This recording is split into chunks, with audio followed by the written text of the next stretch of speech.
Hello, everyone, and welcome to the Future in Review podcast, where we talk with leaders in technology, science, and business about the future of technology and the global economy.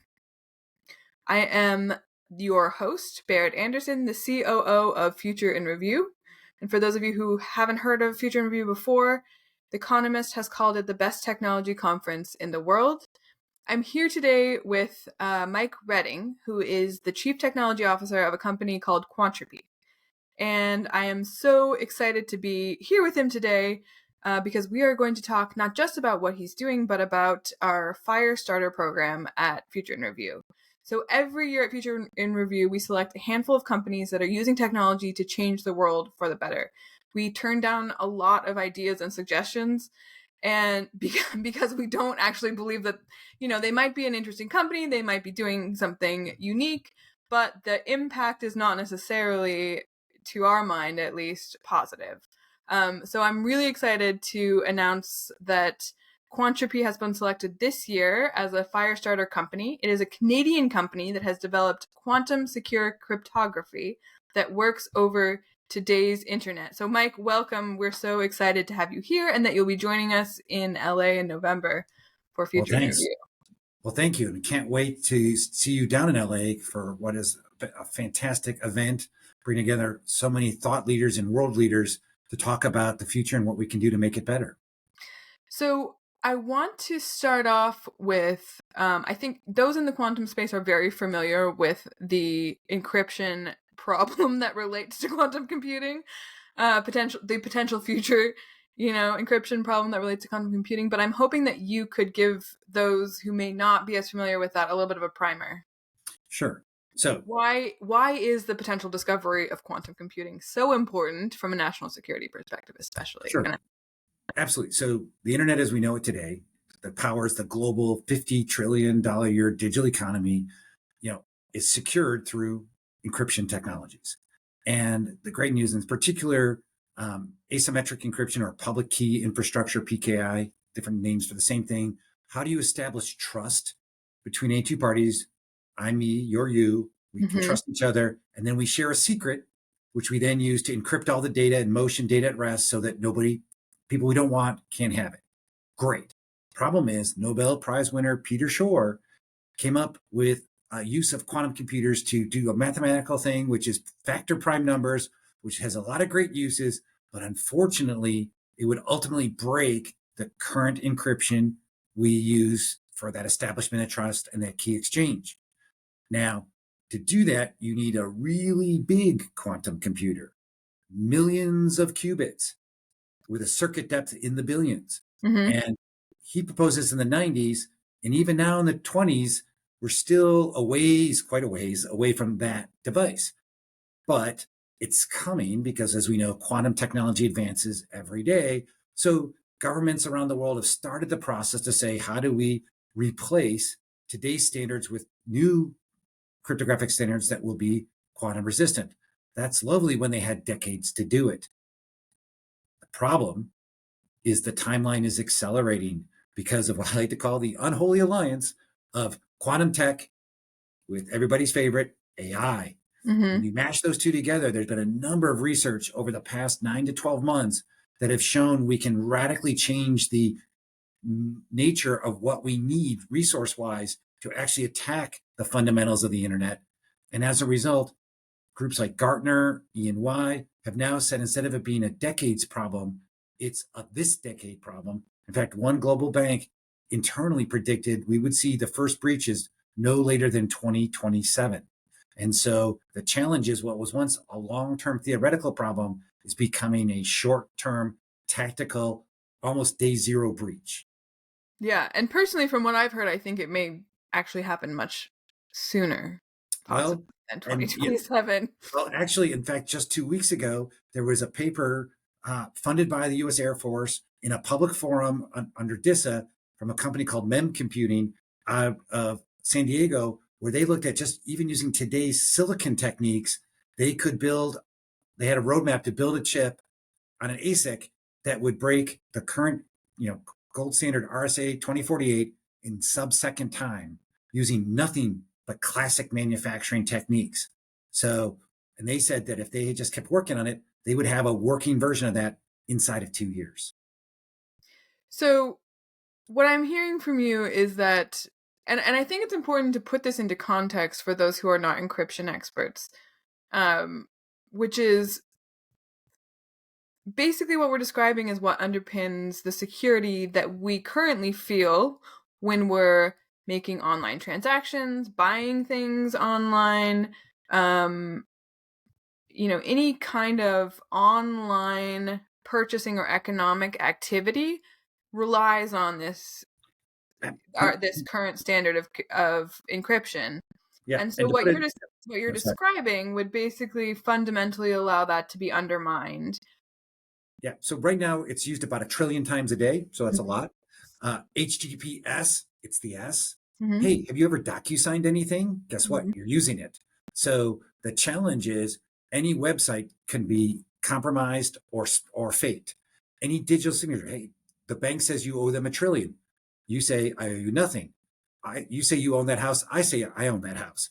Every digital signature going back to the 90s can be forged or deep faked. Every transaction can be compromised and all data can be read. Anything you store in the cloud can be exfiltrated and compromised. So it's kind of like the global economy. I can turn off the stoplights. I can make the water stop flowing, black out the grid, corrupt any manufacturing process, scramble the global supply chain. You name it, it's literally Armageddon and or digital Armageddon. And so the term for it is Y2Q as a riff on the old Y2K problem, where come midnight, whatever quantum midnight is, suddenly a bad guy or girl can break it all. And thanks to AI, that day is a lot closer than it's ever been. So I want to come back to this because I have some questions about the logistics of what it would take to break it all, quote unquote. Um, but before we do that, let's talk a little bit about what you all are doing at Quantropi. A lot of companies out there claim to be building technologies that can protect against quantum encryption. What are you doing that's different from others? Sure. And so I would suggest, Sorry, quantum decryption. yeah, that's okay. Well, uh, so that what we're doing different um, is two things. One is we like to say we're fighting quantum with quantum, and that we started with quantum science and said, how can we use quantum physical concepts, quantum physics, to actually achieve information security? So right there, that's a different mathematical basis than a lot of other cryptographic approaches. And versus throwing more math at it, we're throwing different math and we're in fact throwing quantum math at it. So that's number one. Okay. Number two, we're thinking about it holistically because in the end, you need three things in any system to be cryptographically secure. You need that asymmetric encryption, which is the establishment of trust. Mm-hmm. You need symmetric encryption, which protects data in motion and data at rest. And if those two things are the lock, you need a strong key. So you need strong entropy, strong random numbers to make your cryptographic keys so that your password, if you would, is as strong as the lock. Because if it's the old, a chain is only as weak, or it's only as strong as its weakest link. And Right. so we look at it holistically and say, how do we provide a toolbox that has all three cryptographic capabilities available so that they can be integrated, but importantly, integrated into today's systems, the millions, if not billions of devices, every website, every network transaction, you know, all of it, you can't rip and replace the internet. You can't start over with replacing all computer architectures with something novel and new. So how do we protect what we already have, let alone do something into the future? So you've basically built this in a way that you believe will help protect and keep encrypted connections when quantum is discovered. Is that correct? Yeah. So, well, not that quantum is discovered so much as when it becomes feasible to deploy it and to Right. use it in Yeah. anger Yeah. against a target. And yes, we believe that the mathematical basis. And the great news is all of our thoughts and work has been documented in academic partnerships and through peer-reviewed journals, including Springer Physics, Nature Scientific Reports. So this isn't some little black box experiment of cold fusion. This is something being done because in cryptography, nobody likes a black box. So we're completely transparent. All of our core concepts are in the public eye because that's the way everyone who wants to can kick the tires and make sure that it does what it needs to do, which is protect data and systems. And what kinds of organizations, I know you probably aren't able to disclose actual names of your clients, but what kinds of organizations are you working with so far?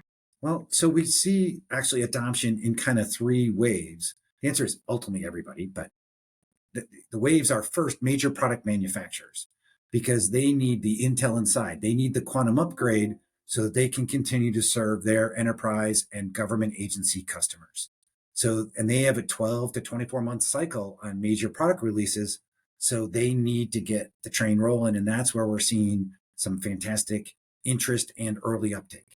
Second wave, but these waves overlap, is Yeah. IoT because so much critical infrastructure has so weak encryption Yeah, now yeah, the that, IoT nightmare of security. right, we've seen botnet attacks and other things because of that. And yet, again, the thing that will make the wheels of society grind to a halt the fastest is if you break the systems that keep us humming along. So that becomes, so there, and also if you're someone making millions of devices, we have one company, they make a medical bed Mm-hmm. and a smart bed. You can control it. But the way you upgrade it is you unscrew a metal panel and put a USB key in it. Well, if they have tens of thousands of beds, it's not an over the air patch because that would be too risky. So for them, they want to fire and forget. They want to upload it, future proof it, and then screw it shut. Mm-hmm. So IoT, because of the resource constraints, because of the limitations of the device itself, but also millions, if not tens of millions of things needing upgrades, if you can do it at manufacture time and have a longevity of a 10 to 20 year life cycle, you're very happy. So they're wave two. And then wave three, the long big tail, is of course government and enterprise adoption. Again, they're going to consume it a lot from the hardware and software companies they buy from, but for their in-house custom IT applications, operating systems, and things like that, that's something that they will upgrade to over the fullness of time. And so that's where we see the stair steps of adoption and deployment. And how far away are we, do you think, from what you're seeing, from governments being moving proactively to protect themselves against this Well, future? the great news is it's a work in progress, but like anything else, the wheels of government turn at a certain pace. Mm-hmm. So NIST, saw this problem in the U.S. In 2016 and started a process that 7 years later is close to completion to actually come up with some new standards and with international participation. Groups like IETF, the Internet Engineering Task Force, have started to look at especially around things like IPsec VPNs, where they can come up with specifications that are independent of those algorithms, but use strong random numbers to achieve post-quantum security. And they've already started to publish standards. So again, we can engineer the internet around these things. Mm-hmm. The US government passed a law last year requiring that a year after the NIST candidates are final, that US procurement needs to start buying those upgraded products. So creating marketplace demand. So the Yeah. good news And is, I mean, and just to go back to the NIST thing for a second, my understanding is that what they did was to put out kind of like a public call for new post quantum encryption technologies and right. tactics. So again, of the three legs of the stool, they specifically focused on asymmetric encryption, key exchange, and digital signature. They put it out a call. They took all comers. They've gone through 4 rounds, and they've even got a fifth round going, effectively on digital signature. It's kind of, to some degree, it's like battle bots. They're fighting it out and letting the whole world of cryptography give it a kicking. And in some cases, some things have risen to the top. A few things Mm-hmm. have made it far and fallen over. That's the process, and that's wonderful. Right. And now this coming early 2024, they will announce an actual standard and then just call it 6 months after that, we'll have a FIPS test, which is for standardization. And by about this time next year / early 2025, we'll start to have the first FIPS certified products available in the market. So we're a little over a year away from certified products, but the challenge is in some cases, those new algorithms are going to be big and heavy. And in Mm-hmm. some use cases, especially edge and IoT, maybe there'll need to be lightweight versions that are not yet created. So it's not going to be a one size fits all, solution. Is probably Right. going to be more like the old 80/20 rule. So of what you're seeing, being developed through that process, would how would that fit in with the existing internet architecture? And what like and how does that compare? Because I think my understanding is what Quantropi does is really kind of this more to your point. It's more lightweight. You can deploy it now. It's kind of ready to go and ready to roll out. And then we've got this potentially heavier weight product or products coming out of this NIST process. How do you see those two things working together? With they have different applications, different use cases? What does that look No, like? no, that's a fantastic question. And so the challenge is everyone would like, and you need universal standards because that's how my browser can connect to a random website securely, right? Right. So and so that's why you got to have standards. But it can't unfortunately be just fire one magic silver bullet, because unfortunately that magic silver bullet is much heavier than the ones it would replace. Now they're designed to fit into the same protocols, Mm-hmm. so they fit in the place. But it's like kind of saying, well, I'm going to swap the engine of your car, but the engine's going to weigh more and use more gas and go slower, but you'll still drive Right. and it still fits, but it's just you don't get the same performance. And so in fact, Google just released a version of Chrome with a pre-release, even though the standards aren't published, they put it in there because they said, and it's optional, but they said if you turn it on, you should turn it on because it's probably going to break parts of your internet infrastructure. And it's Mm-hmm. better to find it out now when you can fix it than have to turn this on under duress and then find out your internet broke. And Right. so what we do is, again, so the concept that people have said theoretically for years, but is now coming true, is this idea of crypto agility, where you're going to have to be more dynamic in your choices and use the right tool for the right job, because it's not going to be samey across the board. And so our product will offer, of course, those NIST standard ones, because that's table stakes, but our novel algorithms, which again come from a different mathematical basis, because they're lightweight and have a completely different performance profile, will be for those customers or those applications where they have the latitude to adopt something that isn't just the standard, because it's a closed ecosystem. They might own Mm-hmm. both ends of the pipe. It's a private transaction. Medical devices, great example. The pacemaker talks to the manufacturer's Mm-hmm. cloud service. That's a private connection. It's not me browsing the internet. My pacemaker doesn't browse the internet. Yeah. And so the net result is I can put a novel private algorithm, as long as it's got the back, again, the cryptographic analysis that proves it's secure. And that's all the FDA requires. And then as a result, I have a robust, lightweight, high performance, so that my heart keeps ticking. That's a great example. So we'll fill in those edge cases with our novel, but down the middle will be the standards based. And in some cases, like a regulated industry, like a banking, they're legally obligated to only use the NIST algorithms. So they'll use that and they'll just throw more horsepower at it. Mm-hmm. But other places, you can't. So you all are a. How long have you been around as a company? So we're 5 years old. Okay. And what, part of the position of that's a pretty long time for a startup company, which is great. Well, but the challenge for us is we're deep tech, Mm-hmm. and so that a lot of that 5 years, it seems like it's both long and short, has been in doing the fundamental research, in Right. doing the academic partnerships to validate the concepts, IP development, and productization. So the great news, our product is commercially available just in time for this market to emerge. Right. So it's the old, chicken and egg a bit, but we've got the tech, and now the market is starting, unfortunately, thanks to the threat vectors accelerating, the market is starting to materialize, and we're hoping to then bring ready to go, hardened, commercial grade tech and not science projects and slipstream it right into, global organizations and national defense. And if I am, like, let's say, so it sounds like you're at a point where you are ready to start delivering product. You are already delivering product, is my Correct. understanding. We are You already may be ready to start scaling that up a little bit. delivering more product. Let's say that way. Yeah. Is there, so who would be buying your product, and how, like, if I'm listening to this podcast, this conversation, how do I know if I need Quantropi? Well, Who is Quantropi a good fit for, and who would be buying it? Well, it all comes down to, do you have data Mm-hmm. that, if accessed by an unauthorized party, would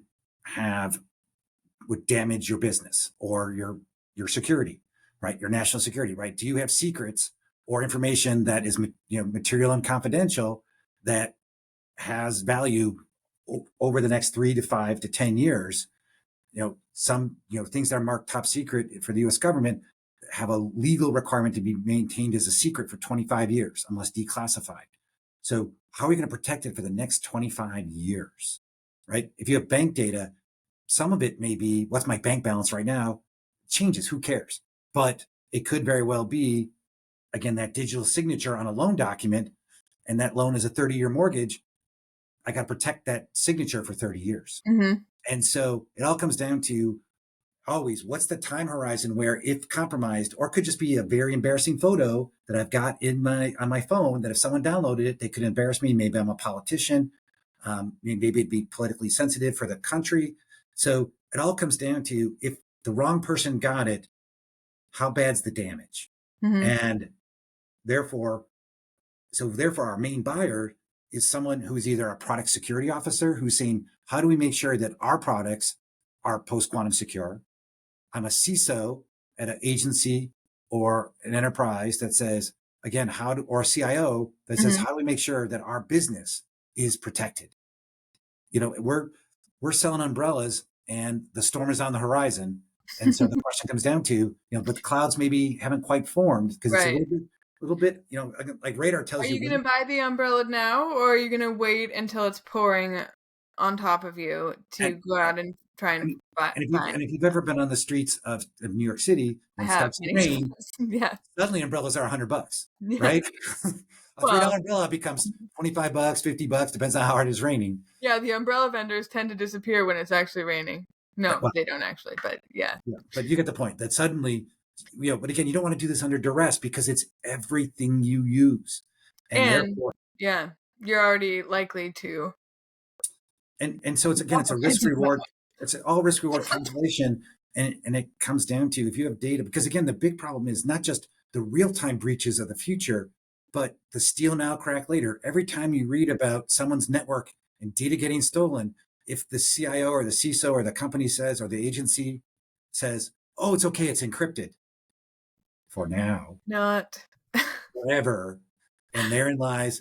So, like a couple of years ago, there was a breach of on-premise Exchange servers, and 350,000 Exchange servers had all the emails on them exfiltrated to a foreign country. Mm-hmm. And US and Canada attributed it to a Chinese actor.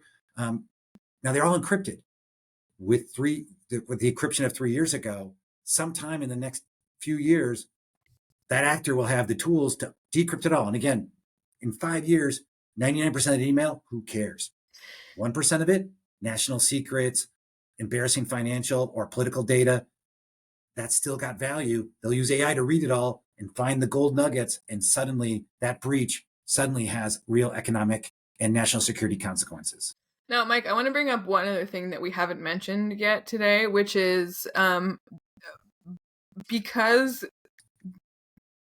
by the very nature of this problem, when some nation state or company solves it or achieves, that next level of quantum computing that would allow this to happen, no one's going to know about it, right? If they're doing a good job of what they're not going to be shouting it from the rooftops, because as soon as everyone knows about it, their protective and defensive stance comes up, their encryption improves, becomes harder for whoever has this capability to use it. And so therefore, I think it's important to note that this is one of those problems that, could have been already cracked already, technically. Probably not, but Well, we and won't necessarily know when it happens, right, right? and so we know, and I've mentioned a couple examples of it, but we know about the state of the art of the attacks from public research organizations. Mm-hmm.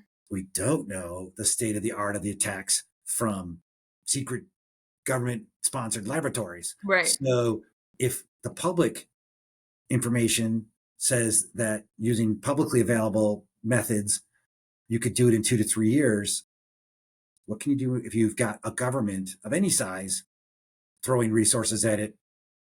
Is it still 2 to 3 years away, or is it 2 Right. to 3 years ago? We don't know. So that's why, again, it comes down to, unfortunately, it's one of those, it's like a class of advanced persistent threat. You don't know when you've been breached and when you're, but the question could be, already could be happening. So when do you shut the gate before the horse gets out? You try. And that's why we think it's not something you can just sleep on for another few years till the breach is proven, because by the time it's publicly proven, It's too late. privately, probably more than likely, more than too late. Yeah. Well, Mike, thank you so much for your time today. This has been a really fascinating conversation. I am very much looking forward to having you all at Future Interview this year. And, as is like our name, we do very much look to what can we anticipate coming up in the future, and how do we help our audience and our community protect themselves against potential future threats. So Quantropi, I would say, is a perfect example of one avenue for doing that, and we're so excited to have you all join us this year. Well, thank you so much.